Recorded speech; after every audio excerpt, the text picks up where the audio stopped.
আবারও চলে এলাম আজকের আপডেট নিয়ে। আজকে আমার ওয়েট লস জার্নি 6 ডেজ হয়ে যাচ্ছে। আলহামদুলিল্লাহ একটু একটু করে আমি যে এই জার্নিতে থাকতে পারছি, কন্টিনিউ করতে পারছি, এতেই আমি খুশি। ওয়েট লস হোক বা না হোক, আমি যে একটা হেলদি প্রপার ওয়েতে আছি, প্রপার ফুড নিচ্ছি, এতে আমি অনেক বেশি খুশি। সকালে ঘুম থেকে উঠে আমি 500 ml পানি গরম করে আমি খেয়ে নিয়েছিলাম একদম খালি পেটে। ওর মধ্যে একটু লেবুর রস মিক্স করেছিলাম, তারপর হচ্ছে চিয়া সিডস আর মেথি পানিটা খেয়েছিলাম একটু আস্তে আস্তে, একসাথেই না, একটু একটু গ্যাপ দিয়ে দিয়ে। তারপর আমি ডিটক্স ওয়াটারটা বানিয়ে রেখেছিলাম, সেটা আমি দিয়ে সারাদিন ধরে একটু একটু করে খেয়েছি। তারপর হচ্ছে আমি এখানে একটু চিকেন নিয়েছিলাম দুপুরের লাঞ্চে 2টা বা 2:30টার দিকে। তারপর হচ্ছে পালং শাক আর হচ্ছে একটু কী বলে এটাকে, লাউয়ের মধ্যে চিংড়ি ছিল, আর হচ্ছে পালং শাকের মধ্যে একটু পুঁটি মাছ ছিল।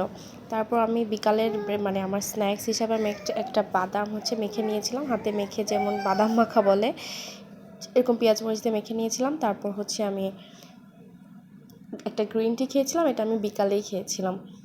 গ্রিন টিটা আসলে খাওয়াটা খুব ইম্পর্টেন্ট, এটা স্কিপ না করাই ভালো। ডায়েট ওয়েট লস জার্নিতে অবশ্যই গ্রিন টিটা রাখা উচিত।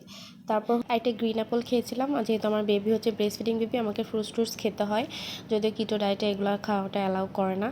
যাই হোক, আমার ব্রেস্ট মিল্কের কোয়ালিটি ইমপ্রুভ করার জন্য ফ্রুটস অবশ্যই খেতে হয়। তারপর এটা ছিল আমার ডিনারে আমি জাস্ট সিম্পল একটা প্রোটিন রিচড একটা একদম সিম্পল সামান্য একটা ফুড নিয়েছিলাম, সবজি বলে, এর মধ্যে একটা শসা ছিল। তারপর হচ্ছে আমি পরের দিন সকালের জন্য চিয়া সিডস আর হচ্ছে মেথি পানিটা ভিজিয়ে রাখলাম। আমি হচ্ছে আমার ডিনারের রেসিপিটা ইনশাল্লাহ শেয়ার